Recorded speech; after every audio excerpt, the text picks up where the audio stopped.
Beaucoup de nos clients nous posent cette question: est-ce que je peux me verser des dividendes dès la première année d'activité? Alors toi qui regardes cette vidéo, qu'est-ce que tu en penses? Est-ce qu'il est possible de prendre des dividendes en milieu d'année ou à la fin de la première année d'activité selon toi? Je suis Clément, expert comptable chez Advise, et aujourd'hui, je t'explique tout ce qu'il faut savoir sur la distribution de dividendes, que ton entreprise soit soumise à l'impôt sur le revenu ou à l'impôt sur les sociétés. Mais avant d'aller plus loin, il faut vraiment comprendre précisément ce qu'est un dividende.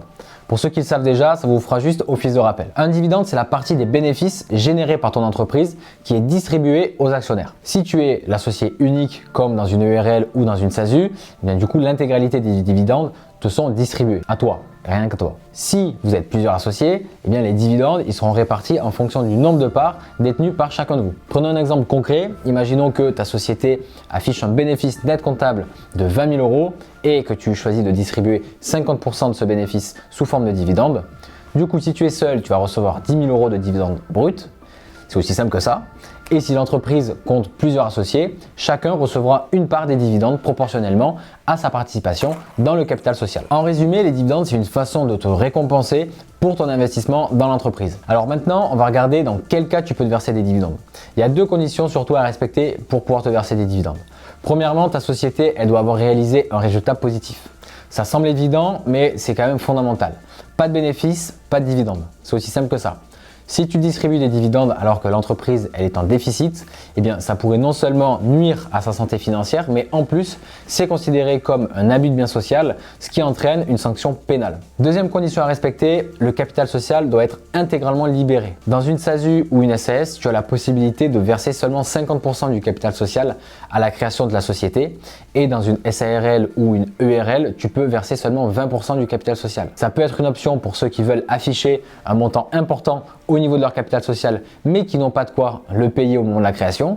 Mais tant que tu n'auras pas versé 100% du capital social, tu seras bloqué si tu veux prendre des dividendes. Donc, mon premier conseil, c'est d'abord de verser 100% du capital dès la création pour ne pas être embêté par la suite. Mais malgré tout, si tu ne veux pas verser 100% du capital social dès la création de ta société, alors je te conseille de verser le capital restant dû avant la fin de l'année au titre de laquelle tu veux prendre des dividendes. Comme ça, tu pourras te faire plaisir si tu le souhaites sans être embêté. Si tu souhaites prendre des dividendes au cours de la première année, eh bien c'est possible. Je t'explique comment procéder. Si tu as une société qui est imposée à l'IR et que tu as réalisé un résultat comptable positif, eh bien tu peux te verser le résultat à ta guise et sans conditions particulières. Si tu es une société à l'IS, tu vas devoir nommer un commissaire au compte qui va certifier que ta société est bel et bien en train de réaliser un bénéfice sur l'année en cours, ce qui va te donner la possibilité de te verser des dividendes sans compromettre la santé financière de la boîte et sans attendre de recevoir le bilan. Petite précision, l'intervention de commissaire au compte, elle est payante. Mon conseil, c'est de ne pas se verser de dividendes au cours de la première année d'activité. Il faut vraiment laisser le temps à la société de se constituer un matelas de trésorerie confortable pour assurer les investissements et le cycle d'exploitation. Et si tu as réalisé une belle première année, tu pourras te verser les premiers dividendes l'année suivante au moment de la déclaration du bilan. J'en profite pour te rappeler une chose, c'est que si tu réalises un bénéfice et que tu fais le choix de ne pas te le verser sous forme de dividende, eh bien rien n'est perdu. Le bénéfice, il est mis en réserve dans la société et tu pourras te verser sous forme de dividende durant les prochaines années. Donc vraiment, ton bénéfice n'est pas perdu. Pour finir, je te fais un rappel sur la fiscalité des dividendes. Tu as le choix entre deux options. Soit la flat tax, c'est un impôt de 30% qui regroupe à la fois l'impôt sur le revenu et les prélèvements sociaux, ou bien l'imposition au barème progressif plus les prélèvements sociaux à 17,2%. Pour faire le choix le plus intéressant, il faut se poser et faire le calcul. Je te conseille de te faire accompagner par un expert comptable qui a l'habitude de réaliser ce type de calcul. Petite précision, si tu es dans une SARL ou une EURL, tu vas devoir également payer des cotisations sociales sur les dividendes que tu te verses car c'est considéré comme du salaire. Donc te verser un dividende en SARL, c'est plus coûteux qu'en SAS. Si tu veux plus d'informations sur la fiscalité des dividendes, n'hésite pas à prendre un rendez-vous avec nous et avec notre équipe de fiscalistes chez Advise. C'est un rendez-vous qui est offert et qui nous permettra d'aller ensemble dans le détail si tu le souhaites.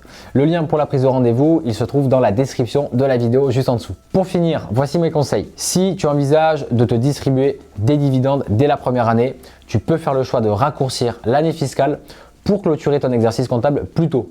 C'est une petite astuce pour t'éviter de devoir nommer un commissaire aux apports et qui va simplifier du coup le process. Mais si cette option elle ne te convient pas, sache que nommer un commissaire aux apports, ça reste une solution viable. D'ailleurs, chez Advise, nous pouvons t'accompagner dans cette démarche. La distribution de dividendes est une démarche qui nécessite une planification et une compréhension des règles fiscales et même juridiques. Donc, si tu as la moindre question ou si tu as besoin d'aide pour prendre les bonnes décisions, n'hésite pas à nous contacter. Advise est là pour t'accompagner dans ton quotidien d'entrepreneur. Si tu veux plus de conseils, abonne-toi à notre chaîne YouTube pour ne manquer aucune de nos prochaines vidéos. Et moi, je te dis à bientôt. Ciao!